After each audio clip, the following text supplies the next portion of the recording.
Just this one. One more time.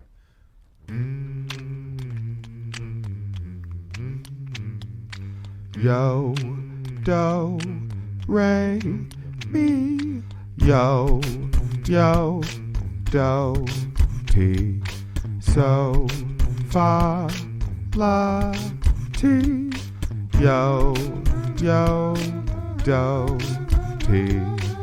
We back at it, it's not tragic. Just bust the rust off old shit, new magic. Bad habits and good intentions, misguided turns, honorable mentions. It's life's mission. You're like a ticker tape parade and the clock's ticking. And the pace of the fade is measured by the distance defined by your grind, not the key that you're given. The higher the kite, the deeper the dump shit. So sit up or sit slack and let's get to something that we can then give back. Dopey. Toodles or not, It's here we come. This episode of Dopey is brought to you by Oro Recovery. They're created by Bob Forrest. They're located in sunny Southern California. Bob created Oro with his friends Evan, Jared, and Bob. Their mission to treat alcoholism and drug addiction with connection and compassion rather than control. Their team has decades of experience in treating co-occurring mental health disorders, including SMI.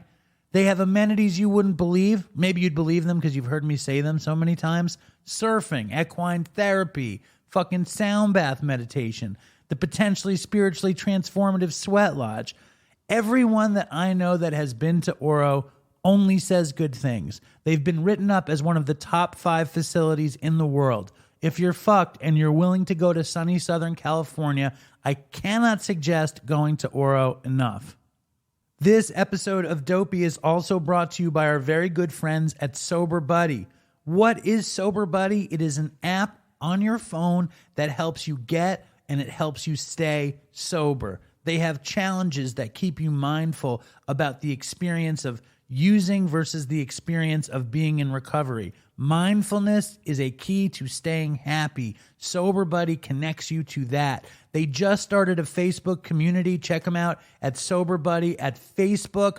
Join the growing community of Sober Buddy. I use the app on a daily basis. I find it to be a really good experience. So go to yoursoberbuddy.com. Go to the App Store or the Google Play Store and download Your Sober Buddy. Get 7 days for free.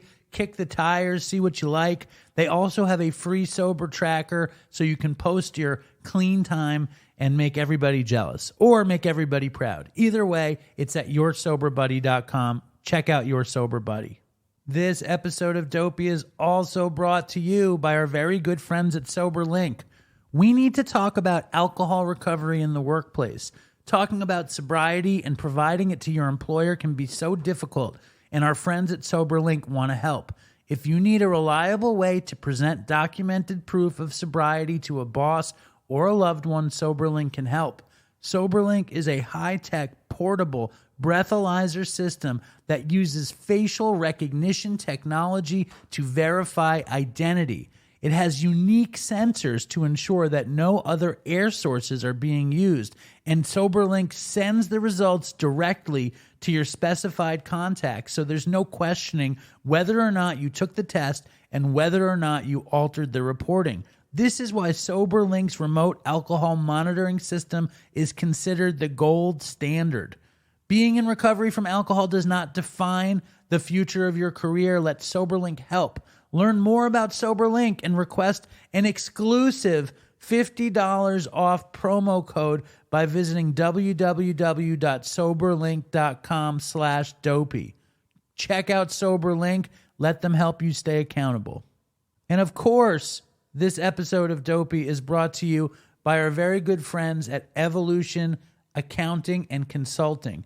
If you are an entrepreneur, if you are a business owner, if you have a dream of making money with something that you do, you need a good accounting firm, which is why I suggest Evolution Accounting and Consulting. They have the means to let you pursue your dreams. It rhymes. They have the means to let, it's almost rhymes. They have the means to let you pursue your dreams. They run a very, very tight ship. They make sure that your payroll, your accounting, your taxes, all that stuff is covered. so you can pursue everything that you want to pursue with your business. Most importantly, maybe, the owner is a fucking crackhead, but he's in recovery for years and he knows the struggles as well as the success. Use promo code Dopey when you connect with them at www.evolution-accounting.com to receive special discounts today. Get the accounting support of Eric at Evolution Accounting and Consulting at www.evolution-accounting.com.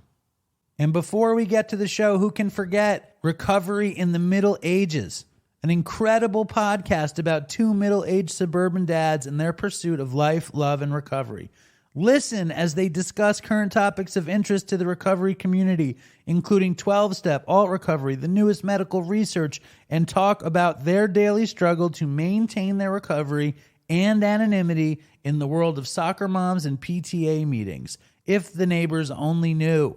Find Recovery in the Middle Ages on Apple Podcasts, Facebook, Twitter, YouTube, Spotify, and middleagesrecovery.com. That is middleagesrecovery.com. All right, enough with the ads. Here is the fucking show.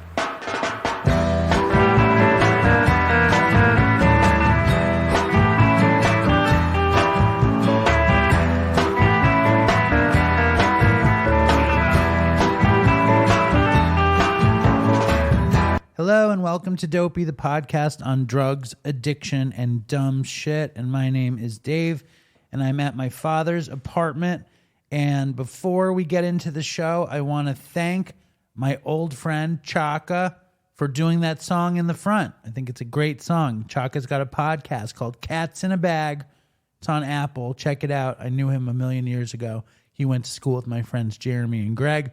He's a musical genius. Thank you, Chaka. Before we get to all the wonderful news about Dopeycon, because Dopeycon was one of the greatest things I ever got to be involved with. But before we discuss the glories of Dopeycon, I want to just give condolences and a memorial to Molly Haggerty, who was a member of the Dopey Nation, and she died right after Dopeycon, and it's grim.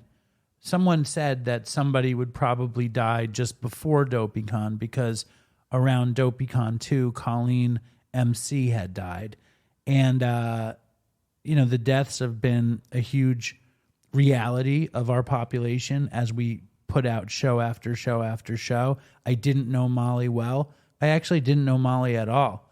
I just know that she listened to the show. And I don't know how she died. I know she was an addict in recovery, and I don't think it stuck. And I think she probably relapsed and overdosed, but I shouldn't even jump to any kind of conclusions.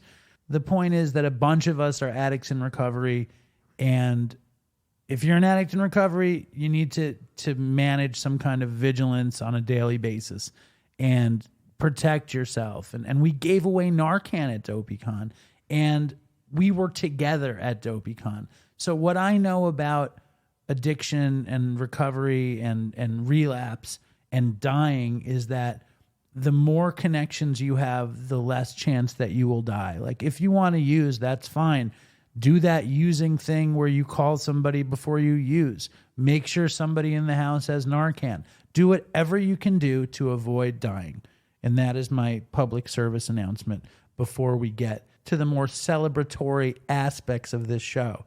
Dopeycon was a crazy success. It's probably one of the greatest successes I've ever been involved with. So I cannot say enough good things about it. But before I even say anything good, I want to congratulate Katie Bates' mother. Katie Bates' mother, Leslie Taylor Bates, got 32 years. And I don't think my stupid sound effects work. I don't know how to get the sound effects to work again. That's going to be something I have to fix. So we're going to knock the book against the table in honor of Chris's old vape knock and to congratulate Katie's mom, Leslie. And I want to congratulate everybody that came to Dopeycon for coming and making it special. It was, I don't know, like, I know it sounds like I'm overdoing it, but the joy in the room was palpable. The vibe was intense. And we've already started planning next year's Dopeycon.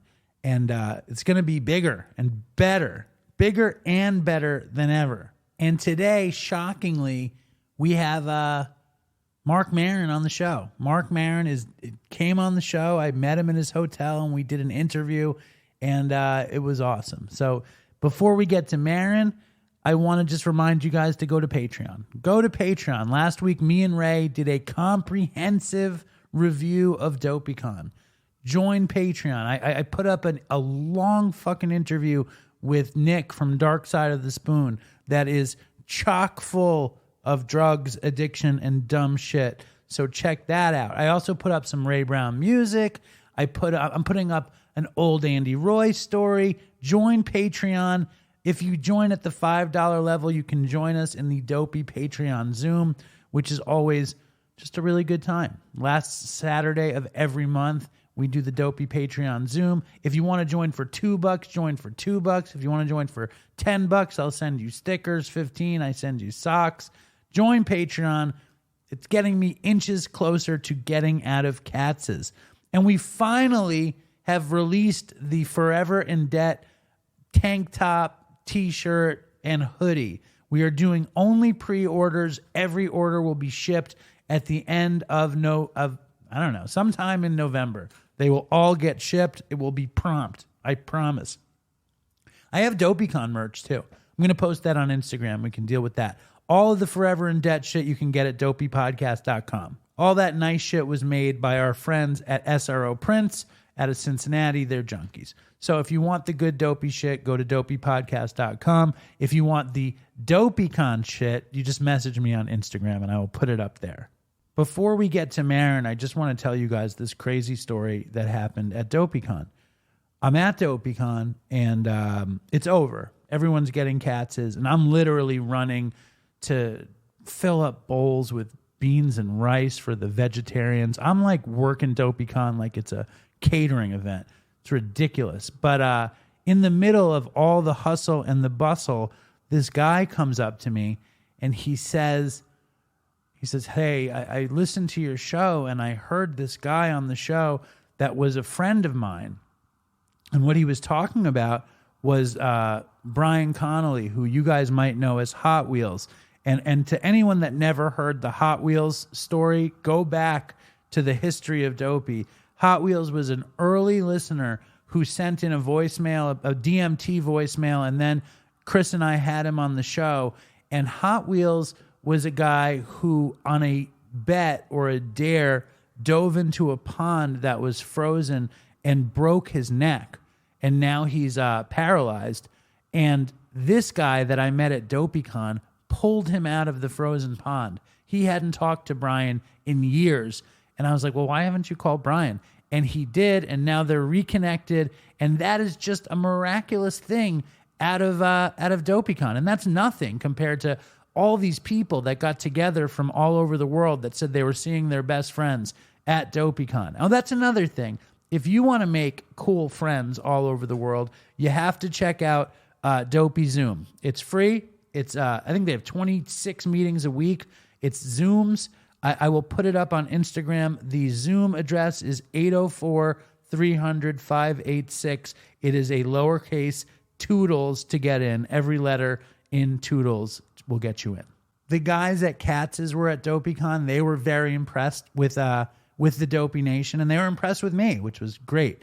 I had a lot of pride. It was two cutters that I used to, I waited tables at Katz's for 1,000,000 years, and these guys cut sandwiches for me. And then we would go on events for 1,000,000 years, and these guys would cut sandwiches for me at the events. And now they cut sandwiches at Dopeycon, and I was ridiculously proud. It's unreal, and the meat was unreal, which brings me to our new sponsor, Butcher Box.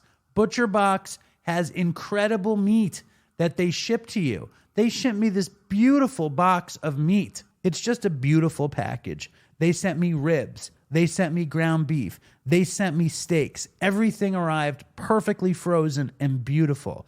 For Thanksgiving, they are throwing in a free-range turkey without antibiotics or added hormones. The benefits of Butcher Box include peace of mind. They take the guesswork out of finding high-quality meat and seafood you can trust. Free shipping and no surprise fees. You choose from a variety of box plan options, from curated to customized, and change your plan whenever you want. It is incredible value, high quality cuts. This meat is unbelievable. Linda couldn't believe what we had in the freezer right now. We're doing this crazy barbecue, and I'm ridiculously excited. And Thanksgiving is coming up, and sometimes getting the turkey is very stressful, but not with ButcherBox. ButcherBox is offering members of the Dopey Nation a free turkey with their first order. Sign up today at butcherbox.com/dopey and use the code Dopey, that's DOPEY, to get one 10 to 14 pound turkey free in your first box. That's butcherbox.com/dopey. Use that code Dopey to claim your free fucking turkey. That's the best fucking offer we've ever had. Finagling Marc Maron to come on the show this week, I feel very good about. And I don't know if it really was a finagle, because the truth is, I invited Maron to do Dopeycon.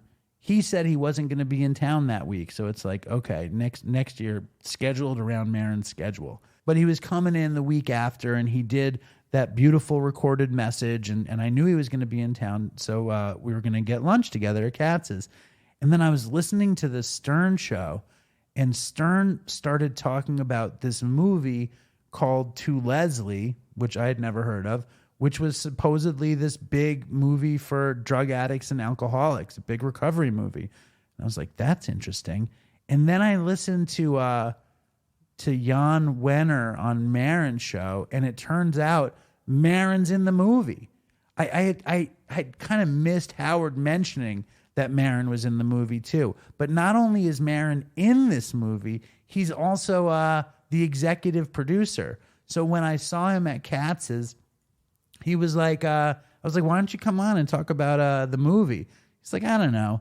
And I was like, it's such a perfect fit to talk about alcoholism and recovery on Dopey. He's like, I don't know. And then I gave him a 3-meat platter, pastrami, brisket, corned beef, latkes. And then after he ate most of a 3-meat platter, he ate like a giant piece of chocolate babka, had a cup of coffee. I walk him to the hotel, and then like it's a date, and then he's leaving, and I said, what, no hug?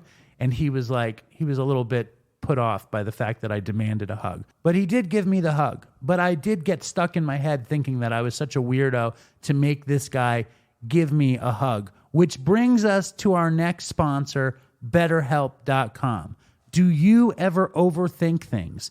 Do you ever get caught up in problems and miss out on solutions? Lord knows I do when I find myself ruminating on why I made Marc Maron hug me. But that's why online therapy is such a great thing. A therapist can help you become a better problem solver so you don't stay in the problem, even if it's a small problem, like forcing a podcast legend to hug you. I got into therapy when I realized my brain would not get out of repetitive loops of misery. Therapy helped me get out of those loops. Therapy helped me find solutions to my problems. So if you're thinking of giving therapy a try, I cannot suggest BetterHelp enough. It's convenient, it's accessible, it's affordable, and it's entirely online. You get matched with a therapist after filling out a brief survey and switch therapists anytime. When you want to be a better problem solver, therapy can get you there. Visit betterhelp.com/dopeypodcast today and get 10% off your first month. That's betterhelp.com/dopeypodcast. And it's almost as good as a free turkey, but a clear head might be better than a free turkey.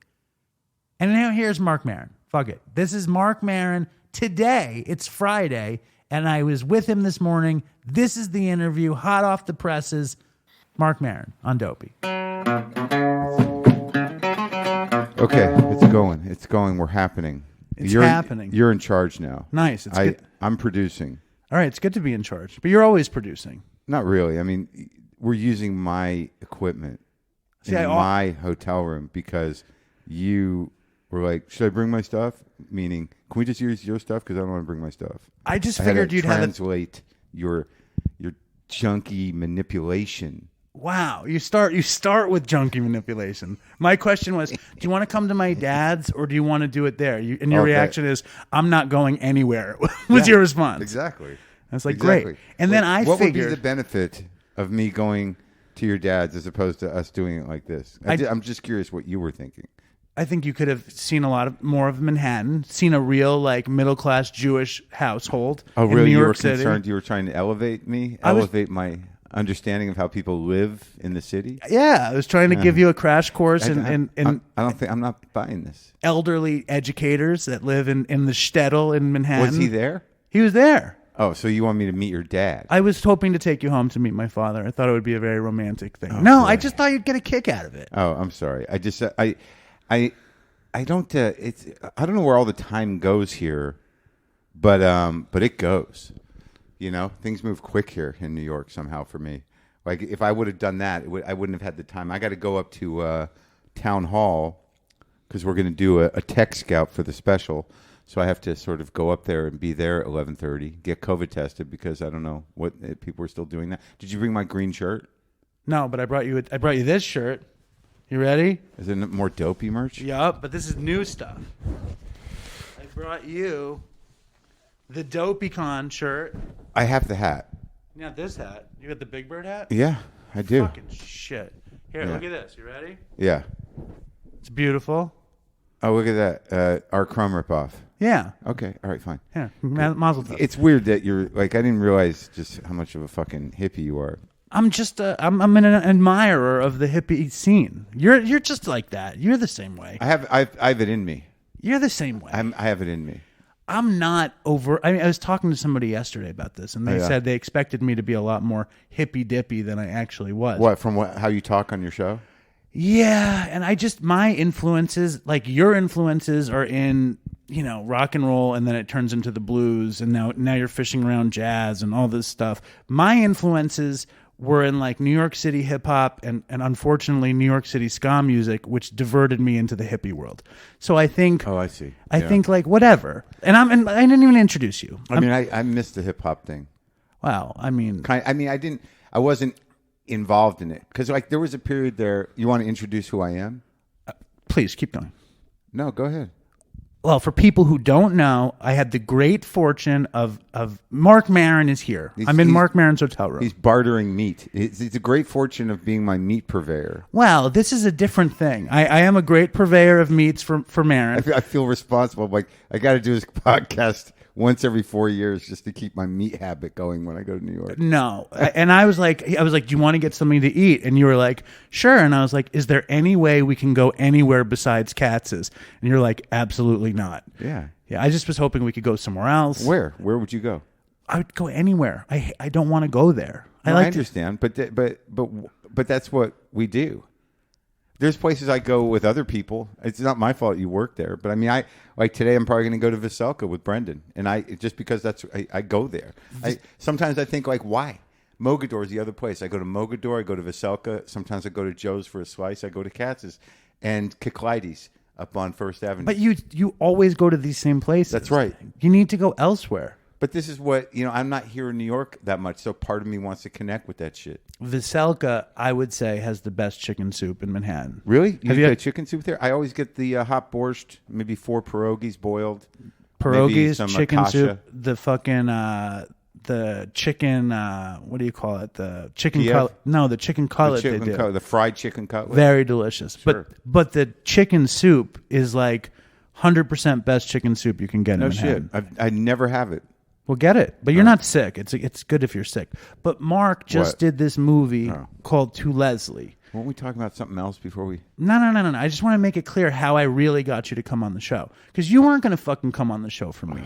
It was not about the meat. Let's just take a moment here. It was about the fact that you did a quintessential alcoholism recovery movie, and you're like, well, he has an alcoholism recovery show. I'd be a fool not to take advantage of my friend Dave. Well, I'm not sure who's taking advantage of who, but... Fair. Fair. But yeah, I figured it's a small movie. Your audience is... Small. No. I was going to say specific. For sure. And probably a good audience for this movie.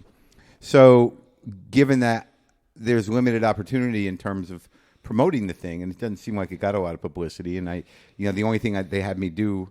Well, I interviewed the director on my show, Michael. I heard that today. It was good. And I did Corden, which means nothing. And just I didn't see it get any traction anywhere. I didn't do the bigger shows, and I didn't see Andrea on anything. I couldn't put the pieces together. I heard you talk about it, and then I heard Howard Stern talk about it. Yeah, someone told me like the day after that happened that he like was singing my praises. And then he said it was the most important. It was a really important movie for drug addicts and alcoholics. And I was like, wait a second. And I put all the pieces together. And I was like, that's Maron's fucking movie. Yeah. And then you were coming, and I was like, wait a second. This seems like something I should know about. And I watched it, and we can go back to New York City restaurants, but this movie is really good. Yeah. Not only is it really good, it really captures the spirit of affliction, alcoholism. Yeah. And you were not brought in because you're an alcoholic in recovery. No. The director brought me, like, he kept pestering me, in a way. Like this, we shot that in peak COVID.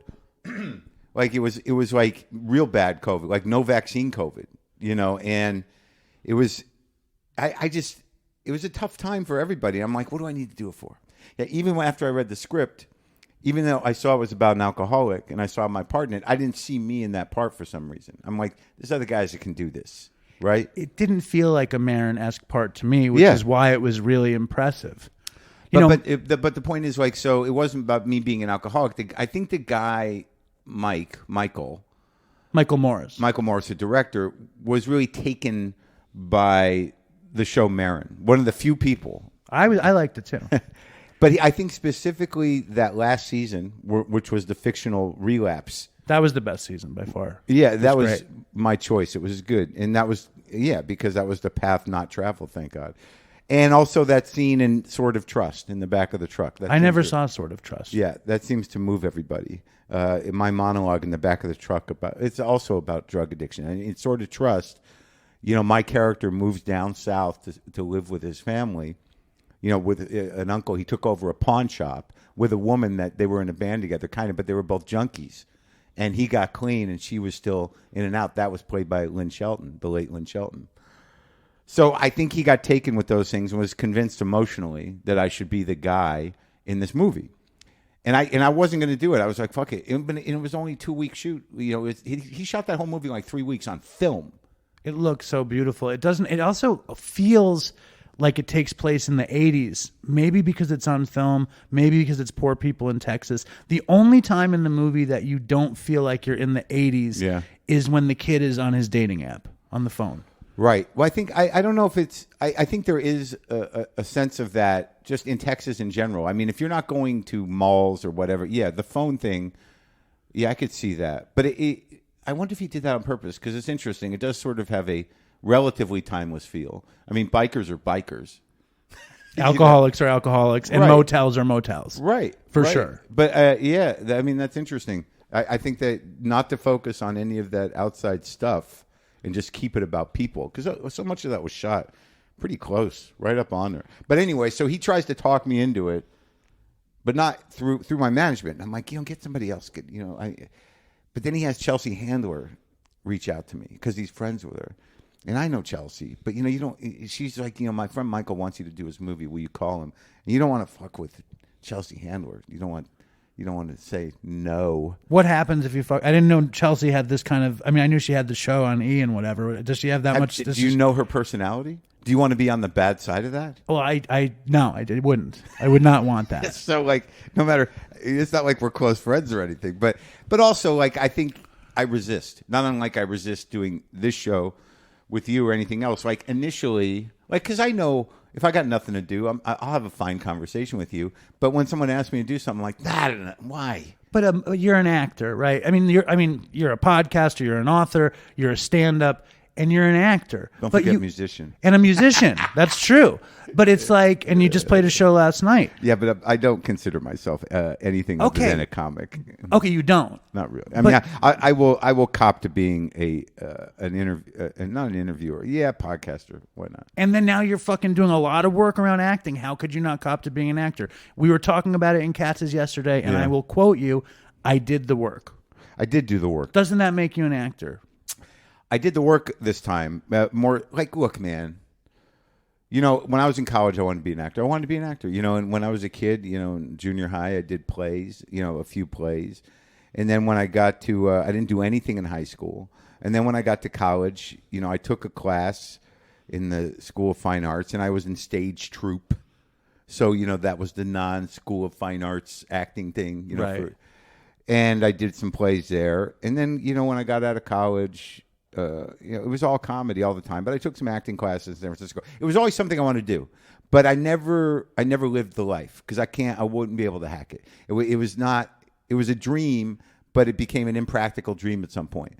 Because I wasn't. The rejection, the fact that other people control your destiny more than you do. I think it was really just that, I never understood how show business worked, and I knew how comedy worked. I could be like a roaming drug addict, alcoholic, and just do comedy and live life completely on my terms, which was not great, but it wasn't horrible. But when I was in New York, when I was here, when I moved after the first rehab, I went to Boston, and then I got a place down here, but it was just that all I did was walk around with a notebook and think about jokes to do that night. But the acting thing, I never thought I was good enough. And I when I had an agent, they'd send me out on 2 auditions, and if you didn't land something, you were shelved.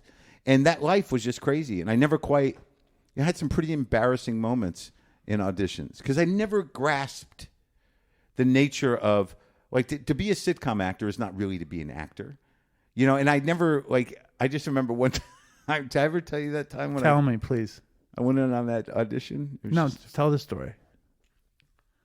I can't remember. I don't think I was sober yet, and it was like this audition. They were doing a show that takes place behind the scenes at a music TV network. And it was a network show. I can't remember which network. It was NBC or something. Some like MTV takeoff kind of thing. Not a takeoff. It was more of a gritty kind of what's going, like a Larry Sanders for the MTV network, but not a comedy. So you're dealing with the behind the scenes thing. Okay. And I'm supposed to play this. I'm auditioning for the part of this kind of drug addicted, angry director guy. Or I don't even know what his position was. All I know, he was angry, and they wanted me. And somehow I made it to the second callback. Or I had to go. I was going to go in front of the studio people and the network people, right? So that's I forget what that's called. Because I think I have dementia. So, at least diabetes. But continue. Yeah. But anyway, so I'm there. I'm with the guy. The guy from Trading Places is there. Not Tom Hanks, the other guy. There's the actors. Bosom buddies. Yeah. And there's the actors around, big actors, and I'm always sort of like, what am I doing here? One of these guys, these are the real guys. The big co-star from from Bosom Buddies. Right. And there's a couple other actors there, and they're all kind of picking his mind about auditioning. I'm like, what the fuck am I doing here? So the woman comes up to me before I go into this room in front of this long table. It was an office, a large office with studio execs, network execs. And, and I kind of know the lines. And she's just like, look, man, this guy's an angry guy. Just, cut loose, go for it.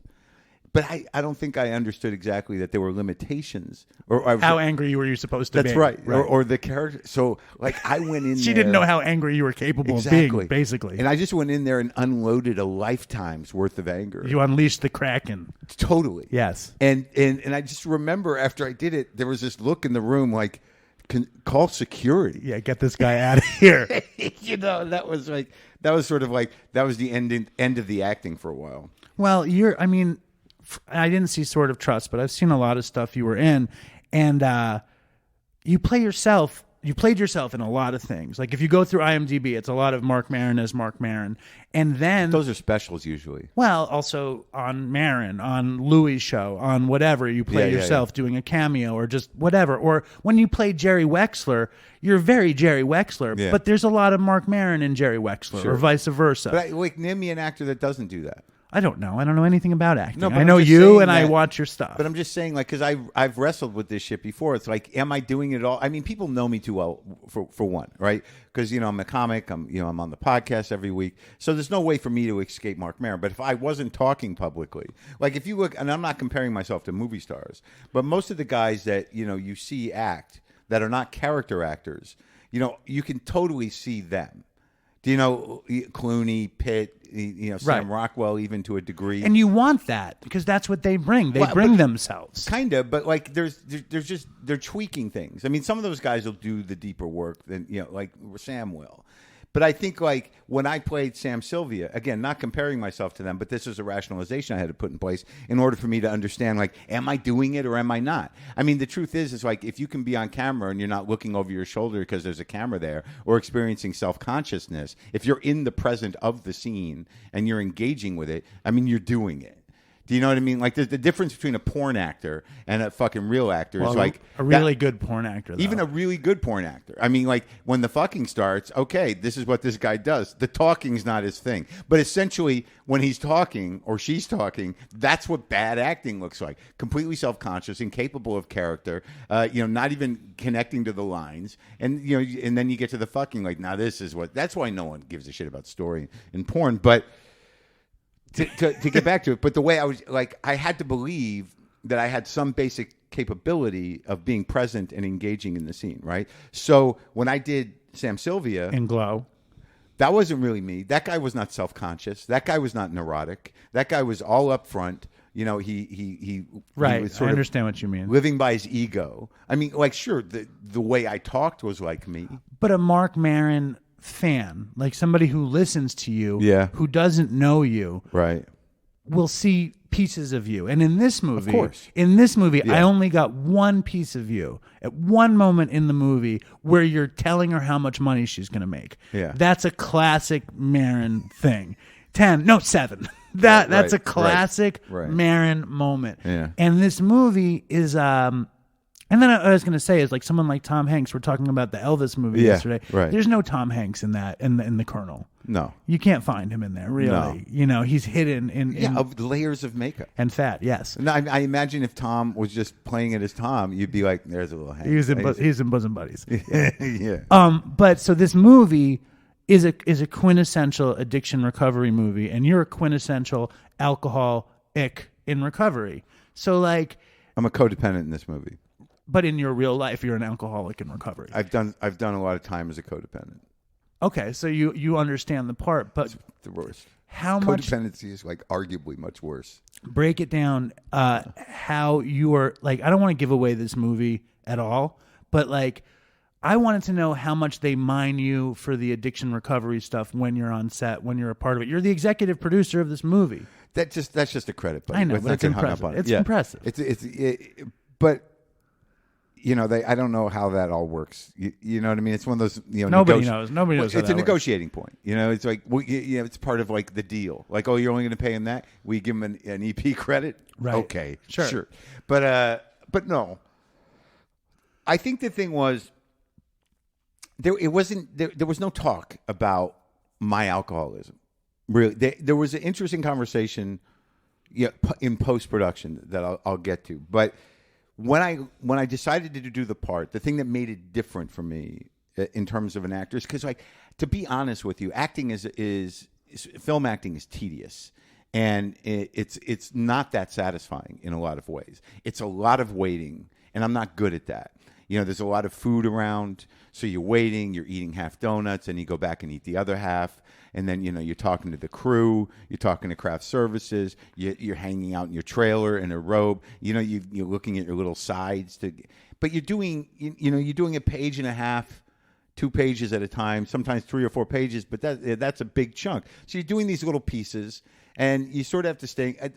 The argument I'm making is that in order to find film acting satisfying, you've really got to be moving towards these scenes that, shoot in like a minute and a half and find some satisfaction creatively in doing that. And for me, a guy who does comedy or talks, in the moment, it's challenging. But there's still part of me that's sort of like, I want to do this. I want to do the acting. Like, I imagine theater would be much more daunting and much more interesting and much more exciting as an actor. And satisfying to you because there's immediate gratification. Well, no, not immediate gratification, but you're in it. Once the play starts. You're in it, and then it's done, and it's over. But it's a full thing. It's not a minute at a time. Right. Yes. Right. And, you kind of lock in, and you're like... So so when I decide to do this part, I'm on the phone with Michael Morrison. I'm like, look, man, I don't see how this is me, but you've convinced me that I'm the one you want, and it's not because you just can't get anybody else. So I'm like, all right, so how am I going to approach this? And I'm like, I don't know about the accent because it's like text him. But then like what was happening is like, dude, it's fucking middle of COVID. This is an in-town job, and what is being asked of you is that you really act. So if you're going to take this chance, I mean, if you want to try to do this, this is an opportunity to do that. It's a real movie. It looks like Texas. Me, it was in Los Angeles? Yeah. For me, it wasn't even the movie. It was just sort of like, you're going to try to be somebody that's not you. You're going to act. You're not going to, you're not the neurotic guy. You're not the Jew guy. You're not, you're not the angry guy. You're not the cranky dad or the cranky guy. And I realized in that moment, it's like, well, this is it. This is going to be the test. This is going to take a certain amount of courage on my part to somehow not be self-conscious about doing an accent, and not be, self-conscious about sort of like figuring out a way into this guy that really, isn't. I'm going to use my own resources, but I've got to do the job. And I've talked to enough actors, and I've done enough acting to try to do the job and not just get away with it. Right? I find that in my experience with you, yeah, you've had a knack for keeping me at arm's length, which is, I commend you for that. Or having boundaries, right? You must be like one of the only people. There's certain people, like I like you, I know you get me, I know we're Jewish and we connect, and but I've lived a long life and I've met characters like you before. Yes. But what I mean is this. So it's a boundary is rare for me, but go ahead. What I mean is you strike me as somebody that has boundaries and are capable of... That's just a challenge for you. Maybe. But I'm not talking about me. I'm talking about you and the part. Sorry. In the part, yes, this character you play, this guy Sweeney, is open. He needs people. He's just so giving and loving. He's this person of service, like hardcore. And I feel like I get a glimpse of you on the inside that you don't want to show other people.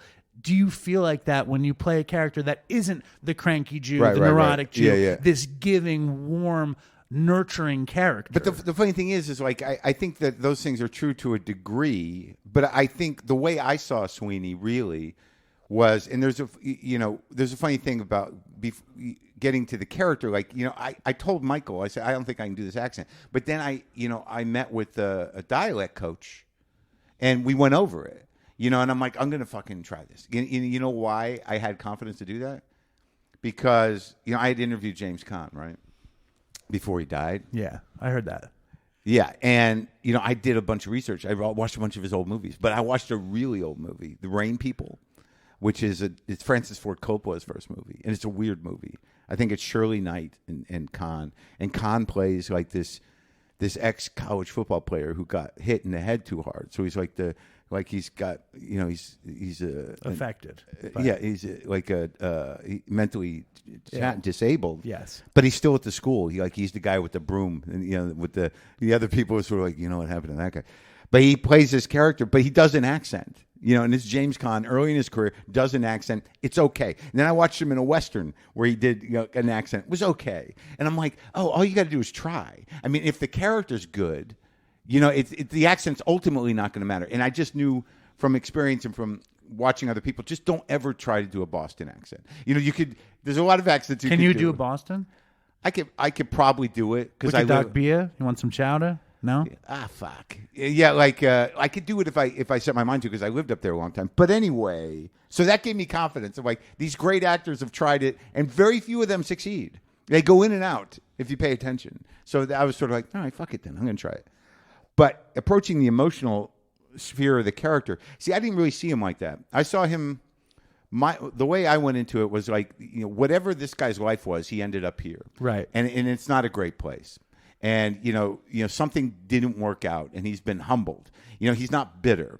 So, he's resigned he's surrendered to his place in life. And he'd been through a lot with a lot of chaos, a lot of different, whatever the hell happened with that guy that broke him, that whatever, negotiations he had to make with himself around alcoholism, around his divorce, he somehow, in my mind, was probably really he probably made a real mess of stuff. Like, I don't think he handled the end of his marriage well. I'm sure he was an angry guy. I'm sure that, to be, left by an alcoholic wife. And I know what that feels like. So he's on the other side of that, and now he's surrendered. So he's got this, he's humbled by life. I didn't see him as this nurturing guy. I saw him as a guy that is completely prone to codependency. And if you're a codependent person, you have no control over that, especially if you don't fucking work a program. If you don't do an Al-Anon thing and you don't know how to detach, I mean, you're going to lock right in with whatever lunatic comes your way and automatically interface with them emotionally, and you're going to end up exhausted. Right. Now, yeah, of course.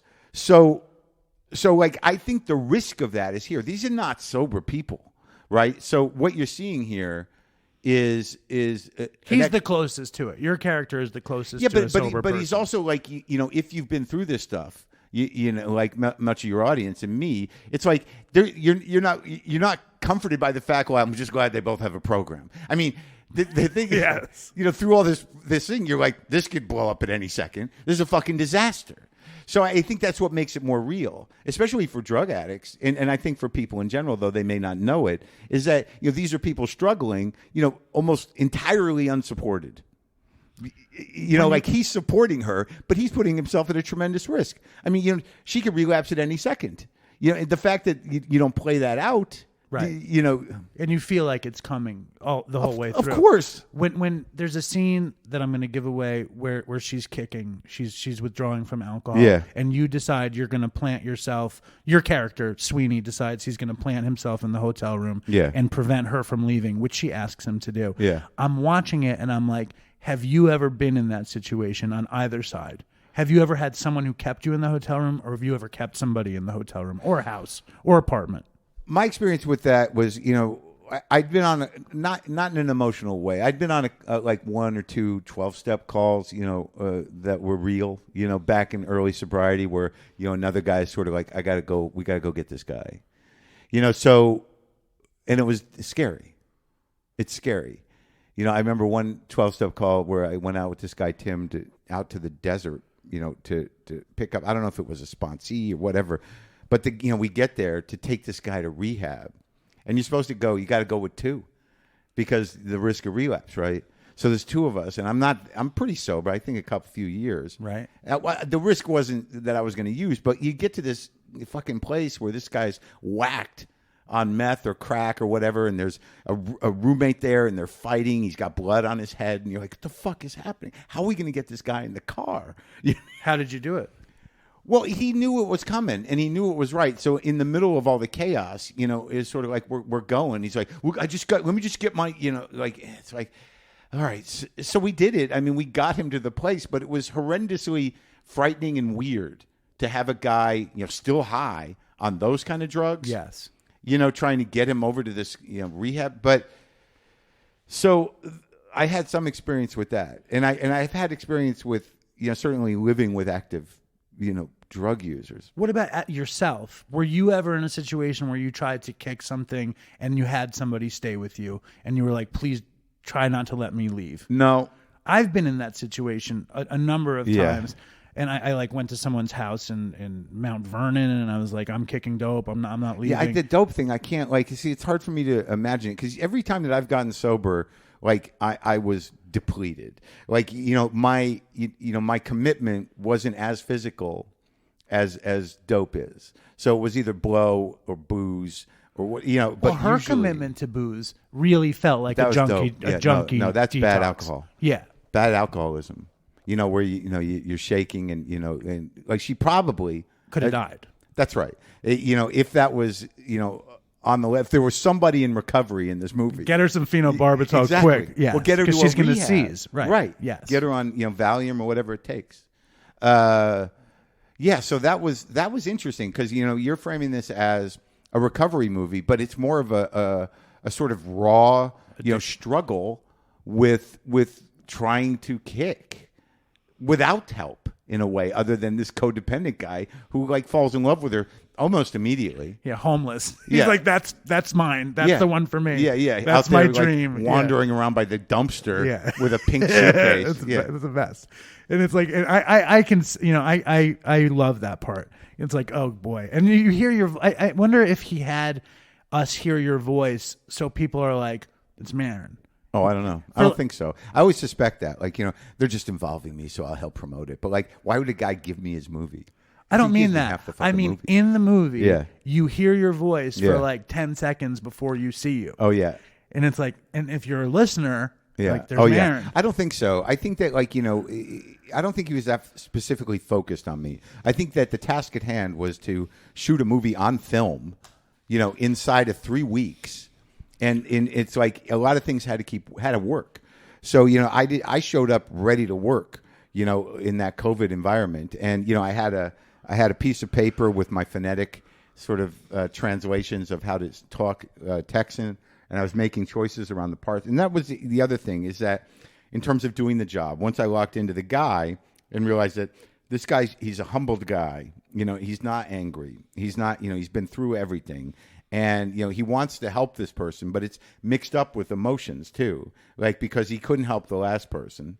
And that really blew up in his face. But, he can't help but, try to help this type of person and have feelings for that person. And I have that. I went through severe codependency well into sobriety that got me into Al-Anon rooms. It got me into slaw rooms. Like, I had no idea what it was, because when I first got sober with Mishna, I mean, we used to go to double winter meetings, and she had was very more educated and informed about how recovery worked. Because, she was desperate, I think, when she got in, and young, but she completely understood Al-Anon. To me, it was just sort of like, we're going to double winter meeting, which means there's going to be Al-Anons in there, and we're like, predators. Like, we're the wolves. We're the enemy. If you're in a room with an Al-Anon, they're just looking at you like, you did this to me. Right. You're why I'm here. And You're also the prize pig, though, at the same time. You're what they want. I know exactly. Yeah. But it was like, I didn't understand the nature of the disease of codependency until I fucking hit the wall, like years into sobriety, like, less than a decade ago with that woman that I dated with, who, like, I just, nobody said anything, but she was an active user. She, what was she using? Well, she would drink, and she smoked weed every day, but she was, had mental problems. But I just found her to be, very exciting. There was a lot of drama, and I got us into couples therapy because I wanted her to get better. Like, I thought I was fine. Right. Yeah, I was letting her smoke weed in my house all day long. Right. And you're in recovery. Totally. Right. But I couldn't see my own codependence. And when I finally extricated myself from it, I had to go to fucking Al-Anon meetings to get Al-Anon support so I wouldn't engage with her. Like, I had to literally call other people when I was about to call her because I couldn't keep the boundary. Because she was the substance in the end. Totally. Amazing. So, like, I get it. That's how I got to AA, because Yeah. I felt like that about my daughter's mother. Yeah. I went to AA to give up the compulsion for her Yeah. more than anything else. I was just smoking weed when I got sober. Yeah. In the end. Yeah. So I can relate to that. How long did you do slaw? I just checked in with that. It's a weird one. You know what I mean? So, Yeah. I got a kick out of that place. It's like graduate level codependency stuff. It's serious business over there. Yeah, because it's like one of those things where, you have to determine your bottom line. It's crazy. It's crazy. And I don't want to, tell anybody that anything at slaw isn't great. If you get something good out of slaw, Well, it's just like, it really comes down to, like, do you want to ruin jerking off for yourself? It's like, I haven't jerked off for a month. I haven't had sex with a French prostitute for 6 years. I haven't, it's like, it's great because the play-by-play for a voyeur, go to slaw. Yeah. If you want to get some real, that's not right. I shouldn't say that. I shouldn't say that. Don't diminish the safety of the rooms. I want to ask you something very serious. But I learned something there. I did learn about sexualizing and objectifying and, getting on to yourself around that kind of stuff. But I didn't stick in that program. I mean, Al-Anon was helpful. What I would really like to do is go to some ACOA meetings. They seem to be the one. I got to do something. ACLA? ACOA, Adult Children of Alcoholics. I didn't know your parents were alcoholics. My dad's a manic depressive. My mother has eating disorders. I mean, it's not, they weren't. Close enough. Well, yeah, I mean, the issues are going to be the same. Right. That erratic kind of like, non-love, needy, emotionally kind of explosive. It's all there. So you're looking for a new spot to go because you're not enjoying the old spot. No, every time I go to AA, I get moved and I get into the narrative and stuff. But maybe mistakenly, I don't think I'm at a high risk for using. But there are components of my isms that I could tweak a little bit. That I think they're not deeper than AA, but the conversation is more around family stuff than it is around the actual using. Do you sponsor anybody? No. You should. You should. I know. I know, but For you, not for them. I know, but the boundary thing gets a little weird, Right. and because I'm a sort of a low-level public personality, fucks it up. I don't know what their intentions are. No, I get it. I'm just whatever. Who cares? One last thing about the movie. Yeah, well, we can talk about the movie. I have one more question, and it's just a very powerful moment at the end where she's at the bar, Right. and she says to the guy, "There's some beautiful man at the bar," and she says to the man, "Just tell me I ain't a piece of shit." Yeah. And then and a tear, like it's very, Yeah. but like, how connected to that line are you? Just needing someone to tell you or when you were in active addiction, Yeah. tell me I ain't a piece of shit. For some reason, I haven't been that. I've been okay for a little while, and I don't feel that badly about myself. Yeah. But I felt that line. And I feel like it really is the story of addiction. Tell me I ain't a piece of shit.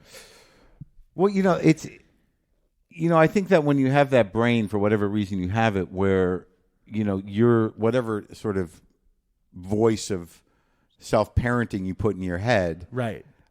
Is constantly telling you you're not good enough, or you're a bad person, or you lock into things that you fucked up and you hang on to that. I don't know. I still wrestle with all that shit. And it comes and goes. I mean, sometimes I feel pretty good about my work. I can feel good about I'm not a great musician, but last night I played well. But here's what's going on on the other side of that.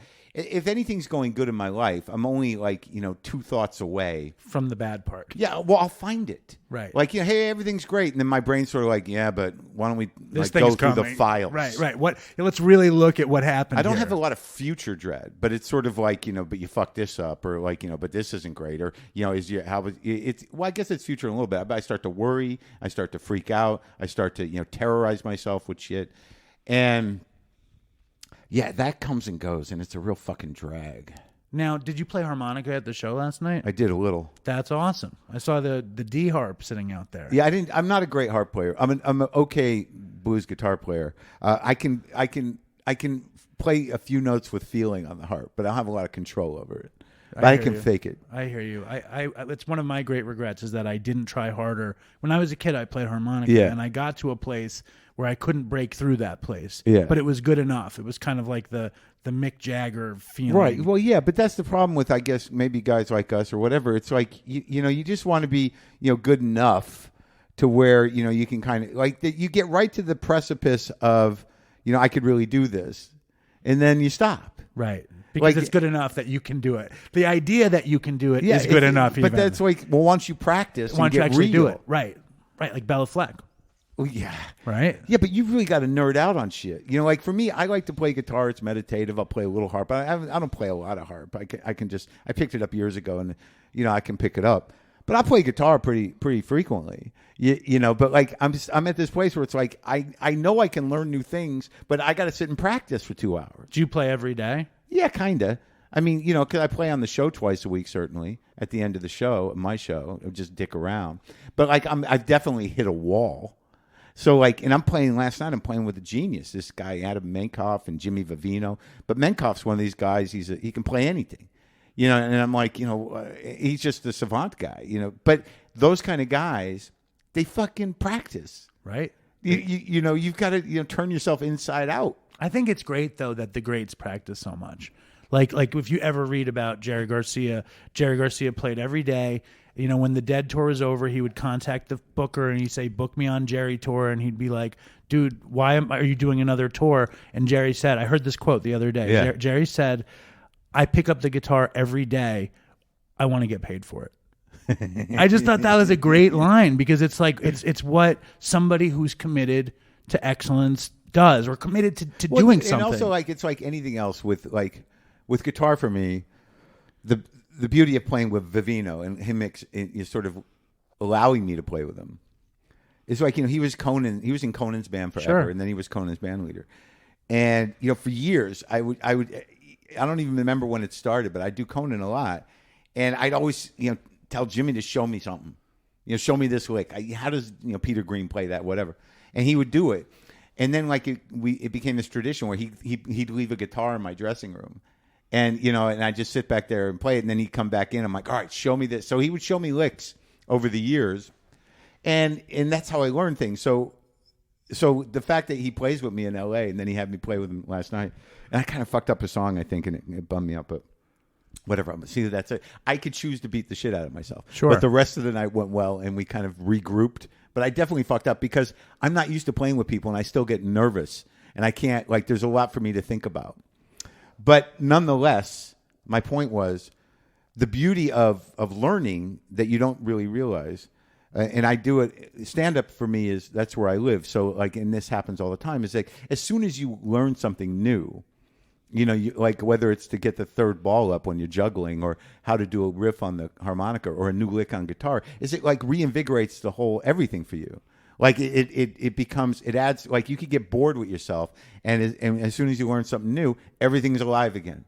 You just added to your conversation of creativity. Because it changes the combinations. All of a sudden you can add something. Yeah, exactly. But it's just sort of like, oh, it's, this, like I can go here now. Yeah, it just lights it up.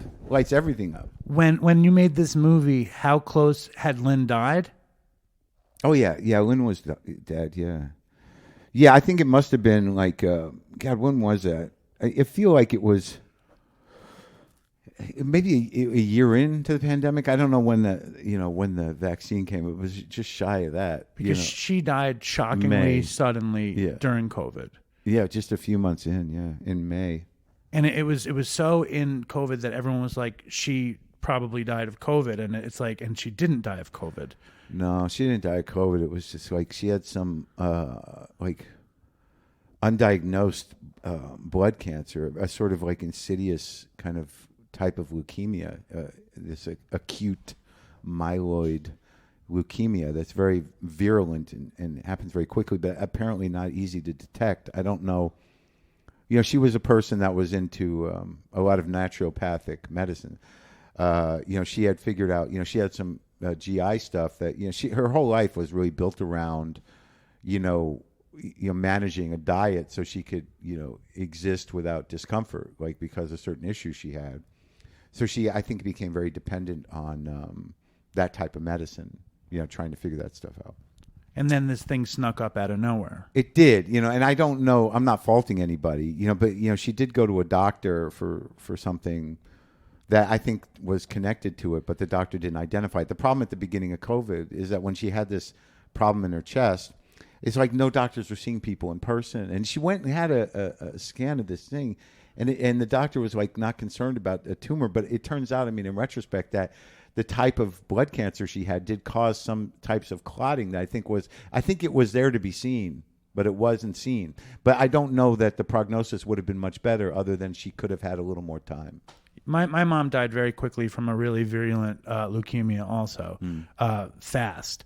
It wasn't, she died, my mom died within 20 months or something. Yeah. But was she getting treatment? She was. Yeah, see, I don't know if and it didn't. She went everywhere, and it didn't work. Yeah, And you stayed sober, obviously, after this. And there's, was it challenging?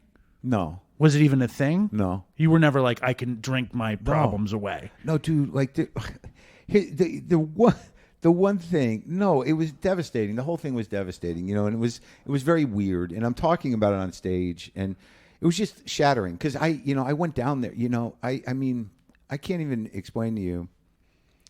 Because I'm trying to frame it on stage about grief and about PTSD and about death. Is that it's something that happens. You certainly know people who live in active addiction or have been in active. You see people drop. But I don't know that people know how to talk about it. I don't know that they know how to talk about grief. I don't know. I think we're all afraid of the conversation and afraid of the realization, right?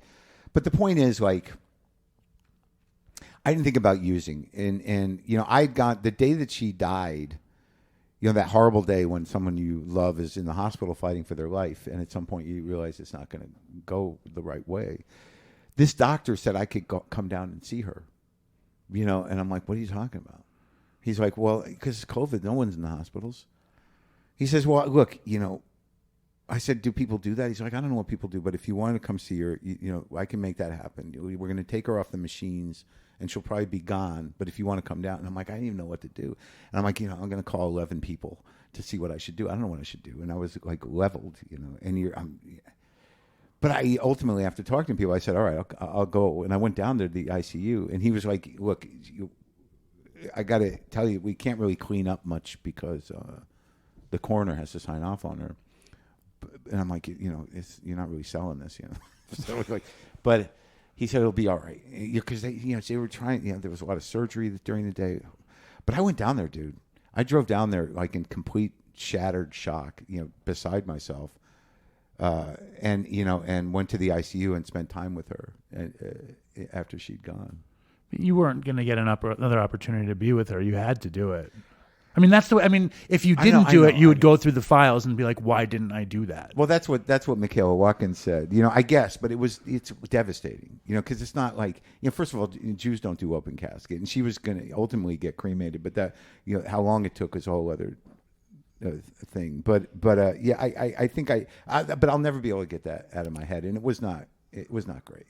No, I understand. I had to identify my mother's body, and after Chris died, they did have an open casket, and I can't get that out of my head. It's bizarre, and it's devastating, and doing comedy but in isn't grief. That part of it though, and a weird thing. None of us are gonna live forever. But there is a closure to it, and there is sort of something you should be, because there's a time when people died in the house and stuff.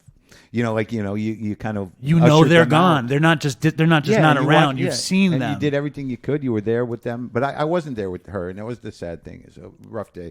But the point about using is that what I was going to say is that one thing that Mish always would say to me at the early sobriety was was that the first step is the only one you have to work perfectly. So in order to accept powerlessness, you really have to know in your guts that nothing's going to change if you have a drink. And if you have a drink, you sacrifice any sort of you're not going to it's over. And you don't know where your life is going to go. So I really know in my heart that there's nothing that one drink is going to do. That's the other thing. It's like, one drink, what are you going to do? It's a joke. It's ridiculous. So whatever happens, no matter what happens, you're like, fuck it, I'm going to drink. And well, good luck with that. How is that going to help anything? What about tomorrow? What about the next day? I mean, when you drink and you're an alcoholic or a drug user, then you're committing your life to it. That the second you do it, your whole life, that's it. You've just recommitted, and it's not going to help. So I know that. And that's the whole point. If it wasn't the point, we wouldn't be doing it. You know what I mean? If there was a way to use and have a good time and have a nice life and put it down, I wouldn't necessarily be sober right now. You know what I mean? How about being a podcaster, a comedian, somebody that needs to generate good feelings, comedy, laughs when you're in dire straits, total grief, misery? I think all of my stuff was fueled out of misery, some way or another. I don't know if it's misery, but a drive for understanding, self-relief. Shared. I wanted to believe that everybody kind of thought like me, and it turns out it's not true. There's a good percentage, though. I guess, but not really. I'm not a huge act. I'm still a boutique act in the big picture. But the truth is, when I was working across the street here at Luna Lounge, I would go in there and just riff on just bitterness and this and that, and I assuming that everybody was at least very close to feeling that, but they're not. So then at some point I tweaked it. And I'm like, all right, you can laugh at me. We don't all have to. You can laugh at the bitter Jew. Sure. Yes. But then I wasn't really bitter. I was prematurely bitter, and it's all evolved. But I think a lot of it comes out of me, finding relief in the communal activity of being understood and of shedding light on things in the way that I see them, that people understand. And over time with the podcast and with the comedy, people are affected in a positive way. And I tread in weird dark waters, but they're pretty honest. But I still have a lot of problems. But I think a lot of it comes out of that. So I've always worked under a certain amount of duress, either self-generated or other. But like a lot of I don't have any fear of doing it anymore. So, so I don't put myself, like I'm not sitting, in the back of the room while the feature's on going like, oh, fuck, this is going to suck. Right. They're going to fucking hate me. How am I going to perform for these? You don't even know what I used to do to myself. So I would make sure that I was destabilized. Totally. But the thing I want to tell you about the movie, which was really kind of interesting because it was an interesting decision, was that like I think that in real life, the woman that this is based on, because this is the kid's story, the son. Yeah, the guy that character is based on wrote this thing about his mother. Okay, it's a very personal story. Yeah. Now I don't, and it's like obviously it's fictionalized, but I don't think that in real life the character that Leslie is based on stayed sober, right? That's the big question, right? Of course, but there was a conversation about the ending, which was should, when she takes that flask at the end, there was a conversation about should she drink, and Michael was calling people, and that was when the recovery thing came into place. It came into play, like he was trying to get opinions on this, and and I said to him, I said, well, as a sober person, if she does that, it's over. That then there's no hope, and it's like it's over. What a weird thing it would be though if she took the flask, she drank, she put it back in, and it ended exactly the same way. Wouldn't that have been a crazy ending? Yeah, it would, but like you're already in this bleak shit with no fucking. I love the ending. It was beautiful. Well, it had to go that way. But that would have been so scary. Yeah, because you're like, oh, this is all going to start again. Yeah, that would have been the whole terrifying. There goes the diner. Yeah, totally. So I was like, oddly, it's like it's not like it's a happy ending necessarily. It is though. It's a joyful, beautiful, happy. It's ending. An emotionally happy ending, But like me, like okay, you want to play it straight, you could do that. But then where are you? Because as an alcoholic, you're like, oh, then you're back at square one, bro. 100%. And then, but there would be a sequel. There would be two Leslie too. Yeah. If she took a drink. Yeah, I don't know. It would have been out in the streets. You can barely get people to see this fucking movie. Well, it's 98 good. On Rotten Tomatoes. But Leslie, Andrea Riceborough, I got to say, in watching the movie, she's incredible. Well, she really did it. I mean, like and he lets her do it. I mean, there's a lot of not talking going on there, and it's sort of profound. As somebody who is not, I'm assuming, has never hit that kind of bottom to find the emotional kind of impetus of an alcoholic. That selfish sort of what about me shit and the anger right under the surface when she can't get what she wants. Holy shit, dude. You didn't talk to her about alcoholism. No. That's interesting. I have one last question, which is, I know I have a community of listeners, and I know our listener base is much smaller than WTF, and I'm kind of like abreast to your community, and you have a community of listeners. Yeah. How helpful were they, or just being among them, giving them the show, giving them your story in your grief? How helpful was it to have that community? It was like all of that was pretty important, in the sense that, because it was COVID and, she passed and, my brother came out immediately, and we just, there was a lot of shit that had to be done. Like I chose, she was basically living with me during COVID, and there was just like so many supplements, so much clothing, so much of her stuff. It's just, and then, she had just moved, to LA, and and she didn't even really live in the new place yet, and all her stuff was there. So there's all this stuff to deal with, and her family, I don't know her family, and I was in touch with them. She had an uncle in town, but no one wanted to travel because the COVID was so gnarly. It was just like, it was a lot. So the truth is when it happened, it was in the variety, it was in the trades, and it was in the Times. And everybody from my community reached out to me. She was incredibly well loved. She and was, respected. but guys like just like guys you wouldn't have anticipated, like comics coming out, like sending me food, coming over, checking in. Jeff Ross, like all of them. Jay Leno fucking called me. I don't know Jay Leno. Nice. Just to say I'm sorry. So That's very beautiful. it was something, dude. And yeah, and then of course, yeah, the outpouring from fans was like, it was definitely comforting. And I was fortunate in that because I chose, in my grief, it was difficult because, I think she died on a Saturday and, we've never missed a show. So like, am I going, because if I'm the guy that does what I do and I show up for that shit, every show, no matter what I'm feeling, are we going to do a show on Monday? And Brendan was like, dude, this is, I wouldn't wish this on anybody, and it's the worst thing that can happen to a guy. So you don't have to do anything. We don't have to do a show for a month. I don't give a shit. But you did it. I did do it that Monday, and I've not listened to it, but it must have been horrendous. Well, that it was so raw and fucked up. And then we ran the interview with Lynn right after it. But I was in it. I mean, that was like 2 days after, and it was like that was looking back on it. Look, I've done shit in a state that it probably would have been better to wait. Like I did a one-man show in the basement of the Bleecker Theater based on my divorce when I was still in the middle of it. It was not funny. I can't imagine it was funny. It was engaging. But I felt the decision I made was like, this is grief. This is what it is. This is what it looks like. This is what it sounds like. I'm in it and I have no control over it. So just, fucking do it. Show it. And I think that was hopeful to me and to people.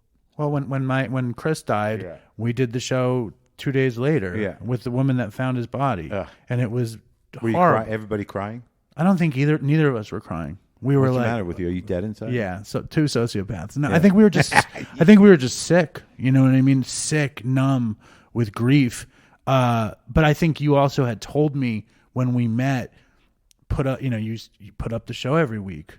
You know what I mean? And I know that when I listen to you on your show, you talk to the audience, and the audience feels like you're talking to them. Each of them feels like you're talking to them. Yeah. And I think that has its pluses and minuses. Obviously. Yeah. Because I have not the same thing, but a similar thing, and I hear from a lot of people, and I know that when I'm going, it's weird if I'm going through something and somebody I don't really know knows that. Yeah.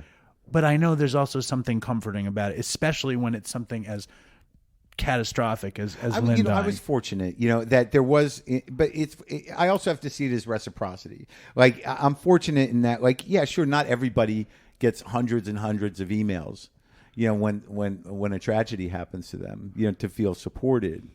But I appreciate that, but it's not. I wasn't really gunning for that, but it was something that was kind of beautiful. But I also know that there's a reciprocity to me sharing it. That like ultimately, what's more almost humbling and interesting, not interesting, but emotional for me is that when somebody says, "Look, I was going, I lost somebody, and that fucking helped me." It's service. You're doing That's service. Right. So you asked me if I sponsor people, hundreds. Okay, take it easy. Listen, I wanted to ask you about ketamine and psychedelics, but I think we've not on board. We've crossed the Not threshold. on board. Not even if you're whatever, No. depressed. No. Not a couple of microdose tablets of nothing. No. Why not? I don't know. I guess I'm old school. All right, fair enough. Thanks, Mark. Thanks.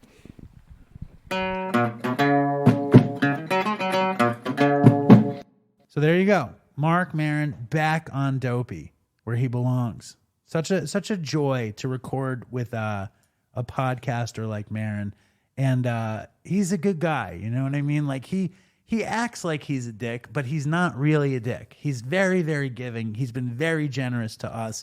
You all know the classic story where I'm fucking waiting tables and serving matzo ball soup, and I get the message that, I don't know why I'm going to tell this story again, but David Sheff, author of Beautiful Boy, father of Nick Sheff, who's avoided Dopey like the plague, canceled his Dopey appearance, which actually became a postponement.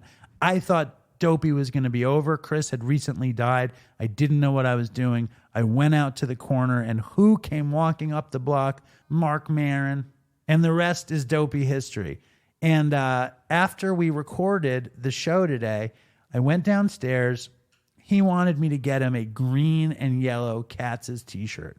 So I went and I got him a green and yellow Katz's t-shirt, and I left my hat there. So he was like, "You left your hat here. Do you need it?" So he gives me the hat. I give him the t-shirt, and then I look at my email, and it turns out he didn't send me the file of the interview. So he had to go back upstairs and he has to upload the show again. And he's late. And he has to go to town hall. He's doing a big comedy special in town hall and they're tech scouting the special. And he's trying to upload the episode and he's bugged out because he's going to be so late. And he's watching the fucking, the file upload and he knows he's late and he's like, he doesn't know what to do. And I should have shot it with my phone because he's like, should I close the computer? But if I close the computer, then I can't have my room cleaned because I can't leave the computer open with the maid coming in. But if I close it, then you won't get the file and I'm going to have to deal with you later. And it was just, it was classic neuroses, and Marc Maron is the king of that. So that was a joy. Although I also felt guilty that I was the source of this neuroses. But to do a podcast with Marc Maron is such an honor, and to do two and to have him, pop in here and there has been just super cool. So I cannot be more grateful to Marc Maron for that. And the movie actually is as good as I said. I watched it twice. I watched it before I had lunch with him because I wanted to be able to talk to him about it.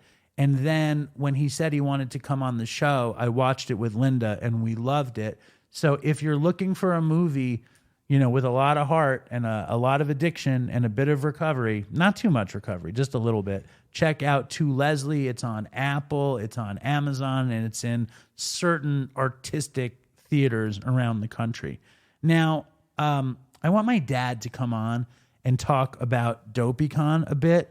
But before we do, I want to play a voicemail. And I think you guys know that Brady Peck is an OG dope from the Dopey Nation who happened to win the Dopeycon theme song contest. I think you guys know that. And Brady sent in a voicemail. So I'm going to play Brady's voicemail now. Here's Brady. Dopey Nation, what up? It's Brady. I just wanted to send in a little quick voicemail real quick. And also to start it out, I had something happen to me the day before Dopeycon and the day of Dopeycon that kind of reminded me of Matt Wiedemeyer Carroll's story when he first went to the first Dopeycon and unknowingly brought drugs with him in his wallet the whole time. But so Thursday, 2 days before Dopeycon, I see a Ziploc bag laying out in my neighbor's driveway, and I was like, should I pick it up and throw it away? But I was like, nah, I'm gonna let them pick up their own trash, so I left it. And then the next day, Friday, I see it still there, so I'm like, screw it, I guess I'll just pick it up and throw it away. I pick it up, and it's got about probably 1.5 grams of some weed in it. So I was like, kind of thought that was crazy, just that alone. But then the next day, Saturday, I get up at 3:30 a.m. to go to the airport to catch my flight to New York so I can go to Dopeycon. And I get to New York, take the subway, and then get to Penn Station. And I'm riding up the escalator, and I get to the top, and I see this little bag just kind of like tumbling, on the last step to where the platform starts. And I was like, what the hell is that? And then turned out to be about like, I don't know, looked like 1/4 ounce of weed or something. So, and I don't smoke, so there was a guy standing near there, so I just kind of kicked it over to him with the assist and asked him if he wanted it, because I told him I didn't smoke or whatever. So I just thought that was crazy that I found weed on the floor 2 days in a row. What are the chances? But anyway, my voicemail is about the time that I got committed to inpatient treatment by my parents. I was in my mid-20s. I was out on probation on my prescription forgery case, and I was getting all out of control on benzos and opiates. So my parents went to the judge and had me committed. And so my mom, I didn't know what was going on. My mom calls me up and tells me that my girlfriend and I should come down to her house on the weekend. And she's like, yeah, you should bring a bag and pack some clothes and stuff in case you want to stay a few days, which was their way of getting me to pack for treatment without telling me I was going to treatment. But so anyways, I get down there to my mom's. The couple minutes later after I pull in, then I see two sheriffs coming down her driveway. And I'm like, what's up? What's going on with this? But so then the sheriffs come, they tell me, what the gig is, that I've been committed to treatment and that I'm going up to Fort Dodge for a 30-day inpatient treatment. So I had some Oxy 80s in the car along with some Xanax bars, and there was just at the time when they changed the old Oxy 80s to the new tamper-proof ones. So, that was a bad time for Oxy users. But anyway, so I was like, okay, that's fine. I'm going to treatment. Can I grab my wallet out of the car?